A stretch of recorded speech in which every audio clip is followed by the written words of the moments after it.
Olá, muito boa tarde. Na década de 80, a região de Setúbal combateu a fome, que atingiu muitas famílias, com respostas sociais de emergência levadas a cabo por instituições públicas, privadas e religiosas, nomeadamente a Cáritas Diocesana. Era presidida por Eugénio Fonseca, hoje convidado do programa Eclésia. Muito boa tarde, obrigado por estar neste programa. Olhamos para o que aconteceu na década de 80 como um modelo de respostas sociais e é sobretudo essa história que lhe pedia para nos aqui recordar. Houve coordenação, existiram respostas imediatas que permitiram combater a fome que assolou Setúbal? Boa tarde. Antes de mais, quero dizer que eu assumi a presidência da Cáritas já no decurso dessa crise e por isso há que referir, para além do papel singular e preponderante do Bispo Dom Manuel Martins, do saudoso Padre Camilo, que era presidente e que depois foi no coração da crise, mas já estava a crise quando eu assumi a Cáritas e foi uma boa escola para iniciar nesta missão da Igreja do Serviço Organizado da Caridade. E nesse tempo aconteceu o que agora está exatamente a acontecer. Em primeiro lugar... O que está a acontecer a nível nacional agora? A nível nacional, a uma escala diferente. Em primeiro lugar, o poder político, na altura, resistiu muito em reconhecer a situação. Como agora, o mesmo. Foi pena. Depois, essa falta de reconhecimento atempado pela gravidade da situação levou a que o Bispo tomasse uma atitude que foi profética, que foi dele próprio criar o chamado Fundo de Solidariedade. E foi esse fundo que durante muito tempo andou a colmatar as necessidades mais elementares de todas aquelas largas centenas de pessoas que ficaram repentinamente no desemprego. Também agora, penso que está anunciado o fundo de um plano de emergência, mas até agora ainda não houve uma resposta de ataque às necessidades básicas das pessoas. E só depois da criação desse fundo é que se veio a criar o chamado plano de emergência, que foi efetivamente um plano criado pelo governo de então, que portanto foi de iniciativa do Dr. Mário Soares, e depois esse plano foi reforçado pelo professor Cavaco Silva, que assumiu entretanto o governo do país, e foi esse plano que ajudou a colmatar carências alimentares, abriu cantinas escolares que estavam fechadas, fez nascer novas instituições de apoio social, reforçou o apoio de muitas outras e criou postos de trabalho.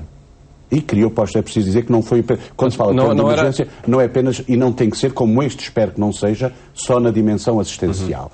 Depois desta dinâmica, e depois porque tanto o Fundo de Solidariedade como o Plano de Emergência criaram um ânimo diferente nas pessoas, porque como já estavam a ver satisfeitas muitas das suas necessidades, passaram a encarar o futuro com maior esperança, e é isso que neste momento urge.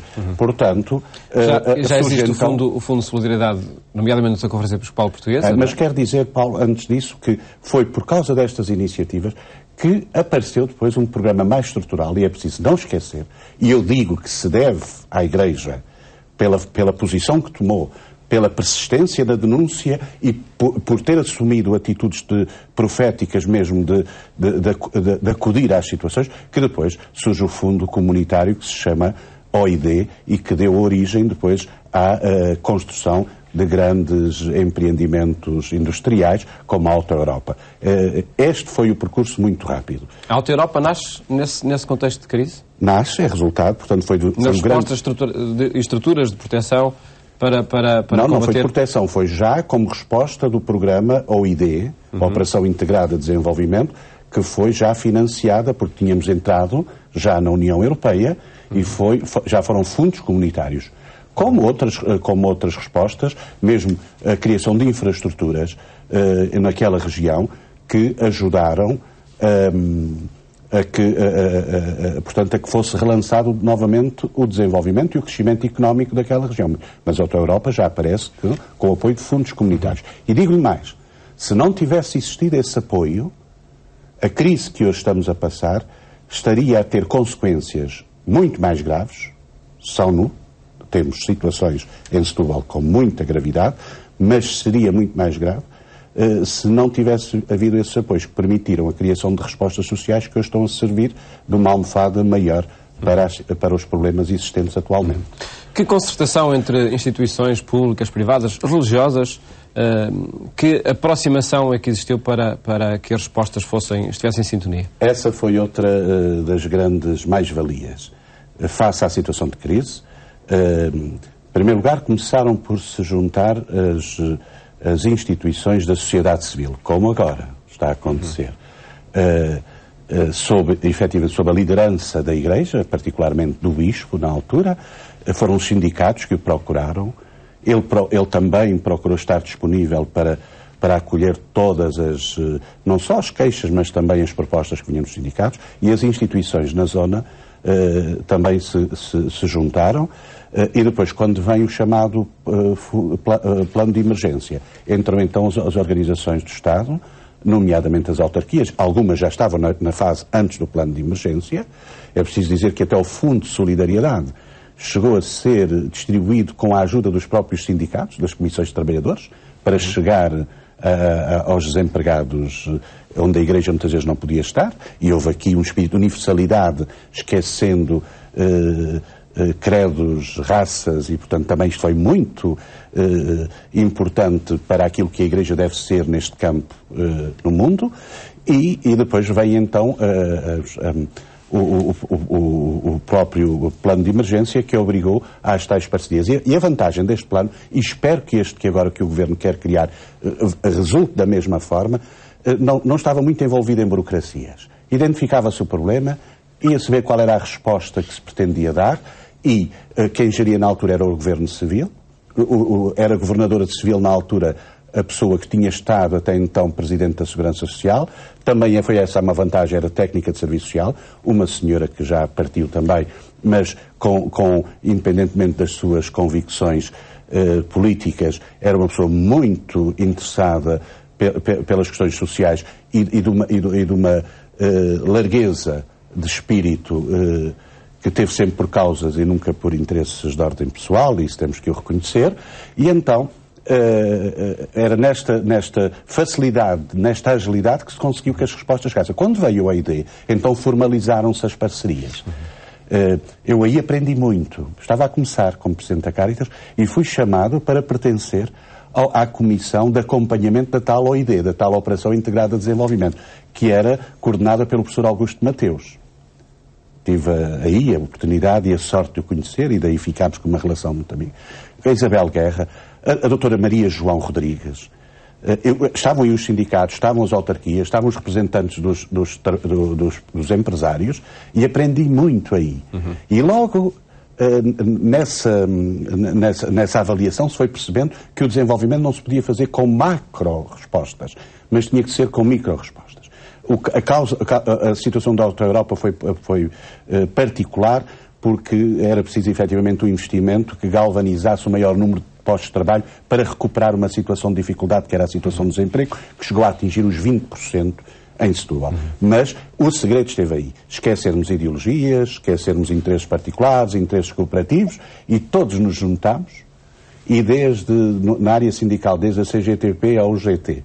E também fiquei aí com amigos muito grandes, na área do trabalho com a CGTP, que hoje ainda perduram, com o GT, e foi a minha escola, sabe? E foi nessa escola de parceria, e só assim é que resultou e essa escola, isso que se aprendeu em Setúbal na década de 80, pode servir de modelo, ou está a servir de modelo, para as respostas que urge dar nos dias de hoje, a nível nacional? Tenho vindo, já há muito tempo, a propor como paradigma a outra escala, porque é muito mais difícil, porque estávamos a falar numa micro-situação que era a região de Setúbal, agora estamos a falar do país inteiro, com implicações até na Europa, e estamos a falar de um problema que Setúbal não tinha, até, especificamente, que é o déficit. Portugal, neste momento, tem que resolver a dívida soberana, ele tem que resolver esse problema. Estamos a falar em contextos diferentes. Agora, a metodologia pode ser perfeitamente a mesma, particularmente para estas situações de resposta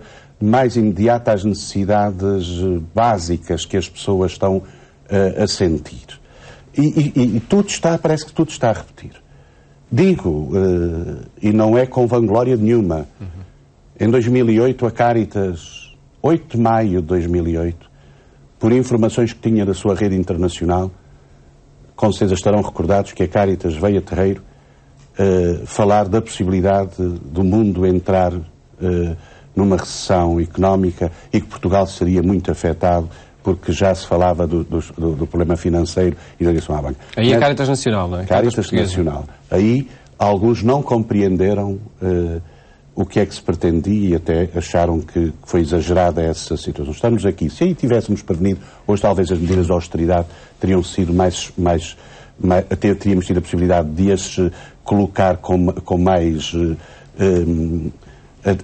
atempadamente e elas serem menos agressivas daquilo que estão a ser. Depois tenho vindo a reclamar, portanto, em nome da Caritas, um fundo de emergência. Também alguns vieram acusar de querermos voltar às medidas assistencialistas. Não sejamos demagogos, quer dizer, é porque aparecem na Caritas, como aparecem em muitas instituições, pessoas que precisam de comer, pessoas que estão em perigo de perder a sua casa, jovens que estão a deixar o ensino universitário porque os pais não podem pagar as propinas e demais encargos que daí decorrem, as questões da saúde. E a essas pessoas nós temos que responder imediatamente. É para isso que tem servido o fundo da Conferência Episcopal Portuguesa? Tem servido para isso, e infelizmente o Fundo Social Solidário também foi uma ideia muito profética da Conferência Episcopal, não só por aquilo que ele está a fazer, mas também pelo espírito de comunhão eclesial que ele representa, porque em Setúbal também houve essa vantagem. À volta do Bispo as comunidades cristãs se juntaram e este fundo foi uma boa iniciativa da Conferência Episcopal, foi um gesto profético e portanto, ele está a realizar essa missão, mas muito aquém daquilo que são as necessidades que lhe chegam, não é?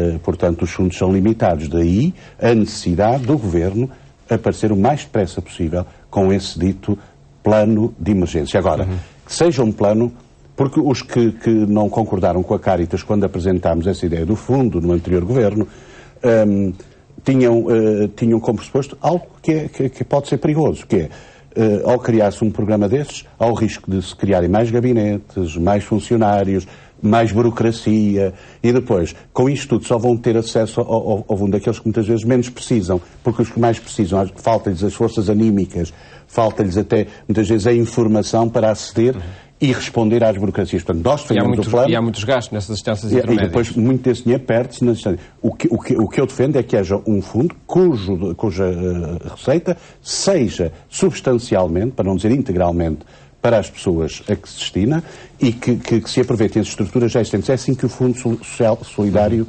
faz. Nem um cêntimo daquilo que é entregue ao Fundo Social Solidário vai para pagar um selo de correio. Porque isso a Caritas suporta tudo. Tudo o que é despesa administrativa é suportada pela Caritas.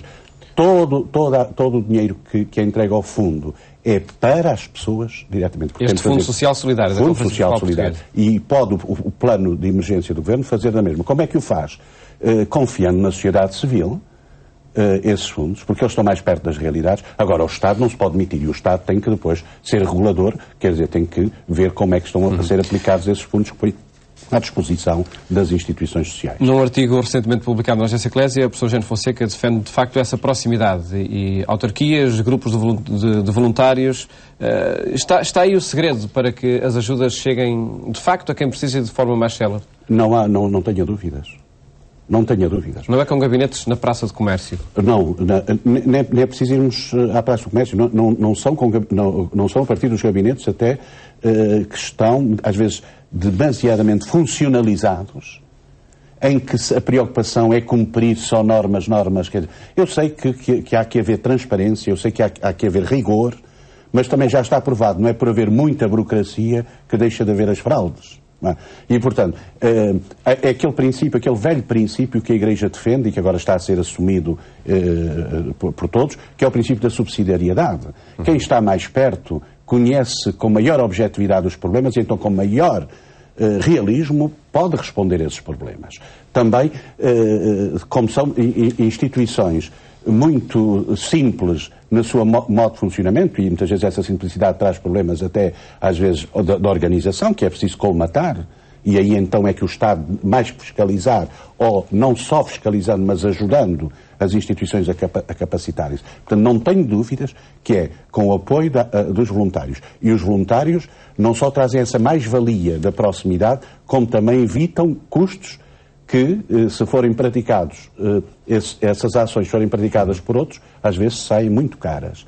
E depois, criam-se dinamismos na comunidade onde estão os problemas, que podem passar dos problemas, manterem-se para outras iniciativas em ordem ao progresso dessas mesmas localidades. Que relatórios, professor Eugénio, relatórios chegam, de facto, dos locais onde existem cáritas paroquiais ou das cáritas coordenadas pelas várias dioceses? De facto, aumenta a pobreza, aumenta a fome? Digo com toda a transparência, infelizmente é uma das limitações que temos. Nós temos uma dificuldade muito grande em partilhar informação. Por um lado... A rede da Cáritas.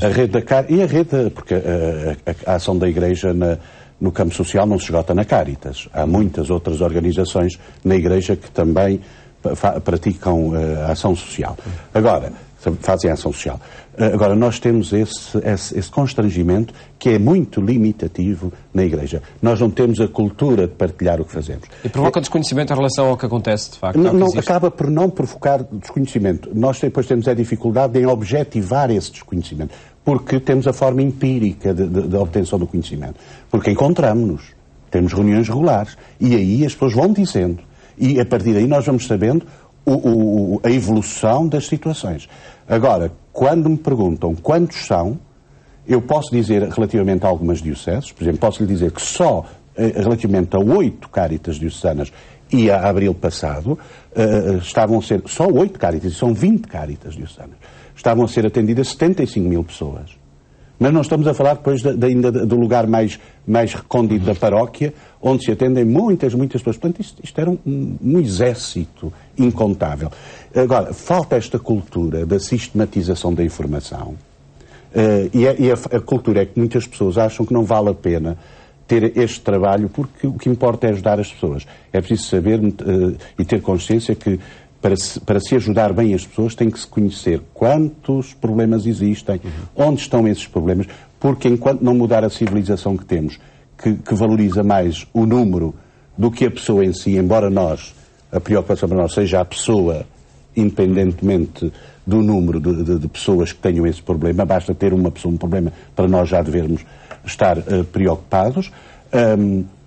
Agora, uma sociedade que só olha para a grandeza dos números, precisa de ter esses números. E depois, também, nos princípios cristãos, nós temos aquele princípio de não saiba à esquerda o que faz à direita. Não confundamos. Uma coisa é anunciarmos a quem fazemos. Isso não podemos fazer. Agora, teremos que anunciar o que fazemos, até para suscitar nestas boas práticas outras boas vontades, e temos de dizer quanto fazemos para que também seja credível aquilo que anunciamos. Mesmo empiricamente, é certo que aumentam de facto as necessidades. Está a aumentar constantemente. Nós estávamos numa taxa na ordem de crescimento de 40% de situações novas. E é numa média, porque há dioceses em que é mais e outro que é menos.